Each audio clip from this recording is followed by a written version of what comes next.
കർത്താവ് നിങ്ങളോടുകൂടെ, അങ്ങേ ആത്മാവോടുകൂടെ. മർക്കോസിന്റെ വിശുദ്ധ സുവിശേഷത്തിൽ നിന്നുള്ള വായന. കർത്താവേ, അങ്ങേക്ക് മഹത്വം. അധ്യായം 6, 34 മുതൽ 44 വരെയുള്ള തിരുവചനങ്ങൾ.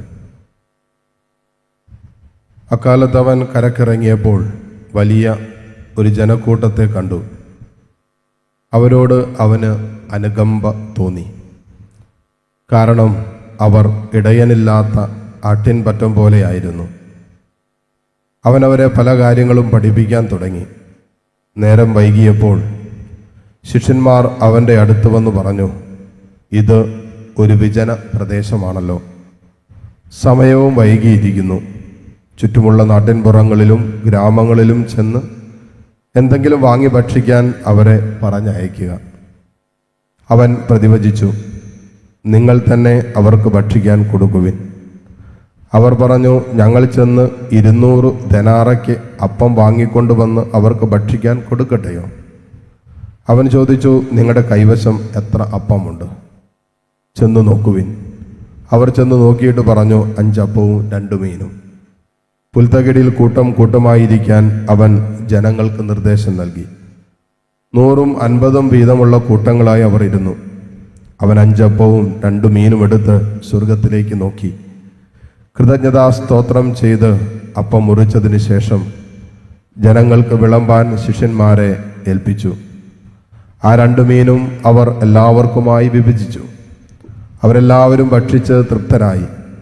ബാക്കി വന്ന അപ്പക്കഷ്ണങ്ങളും മീനും 12 കുട്ടം നിറയെ അവർ ശേഖരിച്ചു. അപ്പം ഭക്ഷിച്ചവർ 5000 പുരുഷന്മാരായിരുന്നു. കർത്താവിൻ്റെ സുവിശേഷം. ക്രിസ്തുവേ, അങ്ങേക്ക് സ്തുതി.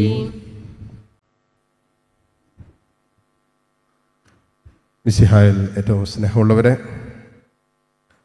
ഇന്നത്തെ വായനകൾ നമ്മളെ ഓർമ്മപ്പെടുത്തുന്നത് ദൈവത്തിൻ്റെ അടിസ്ഥാന സ്വഭാവമാണ്. അതുകൊണ്ടാണ് യോഹന്നാൻ ശ്ലീഹ ആരംഭിക്കുന്നത് ദൈവം സ്നേഹമാണെന്നാണ്. സ്നേഹിക്കാത്തവൻ ദൈവത്തെ അറിഞ്ഞിട്ടില്ല.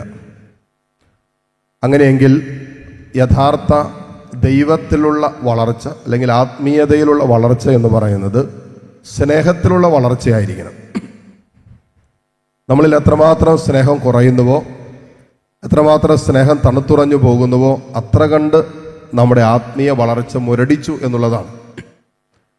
നമ്മൾ എത്രമാത്രം ആത്മീയമായിട്ട് വളർന്നു എന്ന് പരിശോധിക്കുന്നത് എത്രമാത്രം നാം സ്നേഹത്തിൽ വളർന്നു എന്നുള്ളതാണ്. ഒരുവൻ ആത്മീയമായിട്ട് വളർന്നു, ദൈവത്തിൽ വളർന്നു എന്നതിൻ്റെ അടയാളം അവൻ എത്രമാത്രം സ്നേഹത്തിൽ വളർന്നു എന്നുള്ളതാണ്.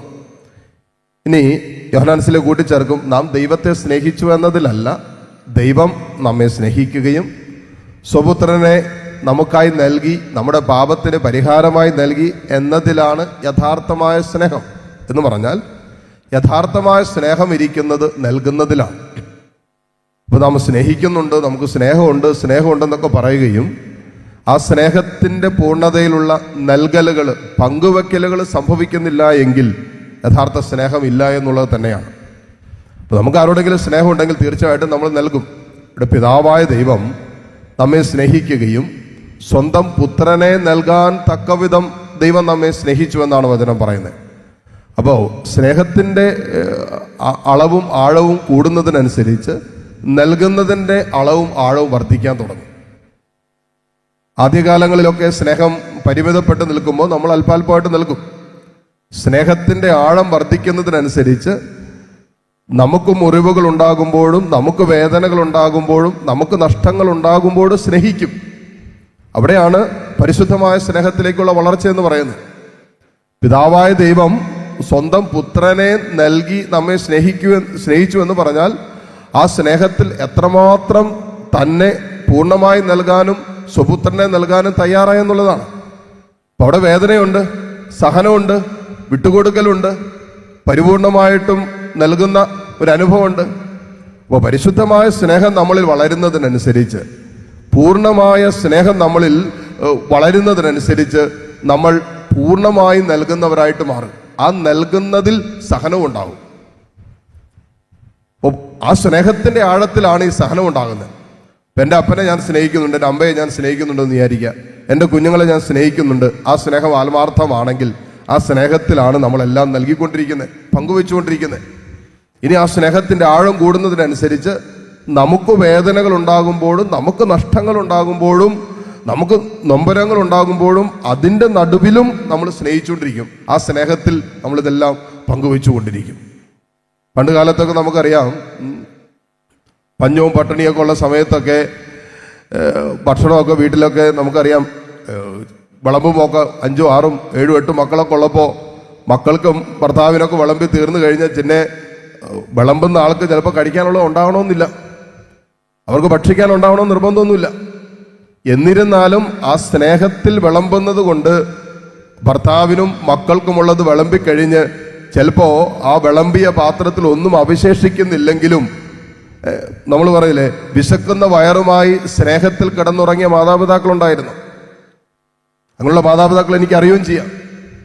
അപ്പോൾ എന്തുകൊണ്ടാണ് ഞാൻ ഭക്ഷിച്ചില്ലെങ്കിലും എനിക്കല്പം സഹനം ഉണ്ടായാലും എനിക്കിപ്പം ഞെരുക്കമുണ്ടായാലും എൻ്റെ കൂടെയുള്ളവർക്ക് ആ സന്തോഷം ഉണ്ടാകണം എന്നുള്ള ആലോചനയോടുകൂടി തനിക്കുള്ളതുപോലും നൽകാൻ തയ്യാറായി, തനിക്ക് ഏറ്റവും വിലപ്പെട്ടതുപോലും നൽകാൻ തയ്യാറാകുന്നിടത്താണ് പരിശുദ്ധമായ സ്നേഹം, സ്നേഹത്തിന്റെ പൂർണ്ണത ഇരിക്കുന്നത്.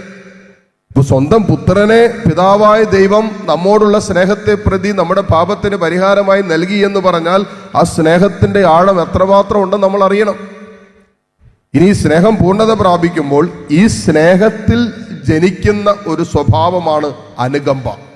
അതാണ് സുവിശേഷത്തിൽ നമ്മൾ കാണുക. ഈശോയ്ക്ക് ചുറ്റും ജനസമൂഹം തിങ്ങിക്കൂടിയിരിക്കുന്ന വചനം കേൾക്കാൻ സമയം സായാഹ്നമായി തുടങ്ങി, വിജന പ്രദേശമാണ്, അവർക്ക് ഭക്ഷിക്കാൻ ഒന്നും ഇല്ലാത്തൊരു സമയം. ഈശോ അവരെ നോക്കിയിട്ട് പറഞ്ഞു, എനിക്ക് ഈ ജനത്തോട് അനുകമ്പ തോന്നുന്നു. ഇവർ ഇടയനില്ലാത്ത ആടുകളെ പോലെയാണ് എന്ന് പറഞ്ഞാൽ, ഇടയൻ എന്നുള്ള അർത്ഥം നമുക്കറിയാം.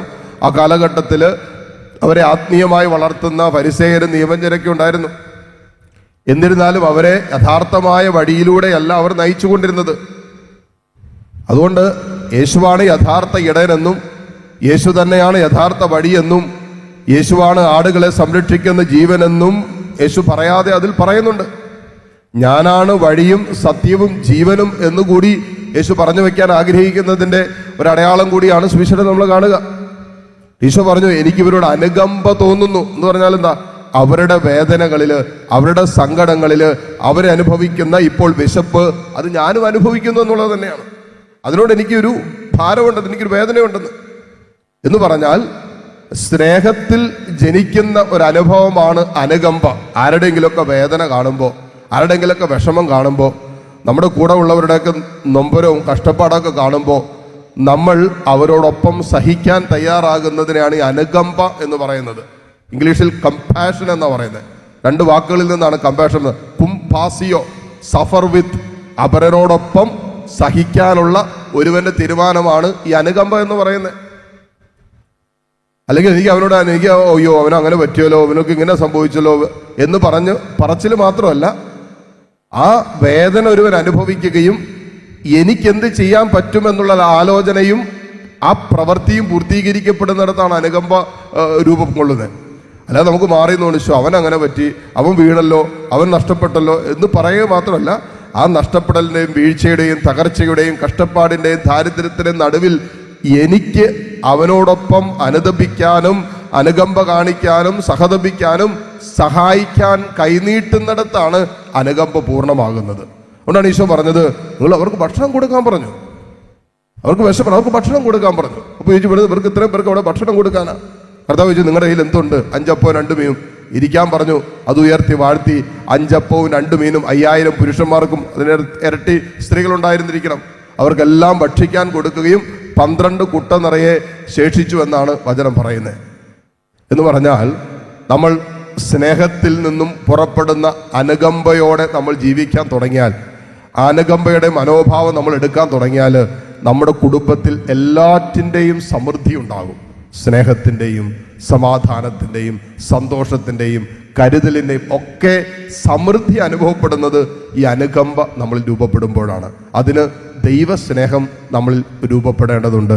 ആ സ്നേഹത്തിൽ നമ്മെ വളർത്തണമേ എന്ന് ഈ വിശുദ്ധ കുർബാനയിലൂടെ പ്രാർത്ഥിക്കുകയും യാചിക്കുകയും ചെയ്യാം. ആമേൻ.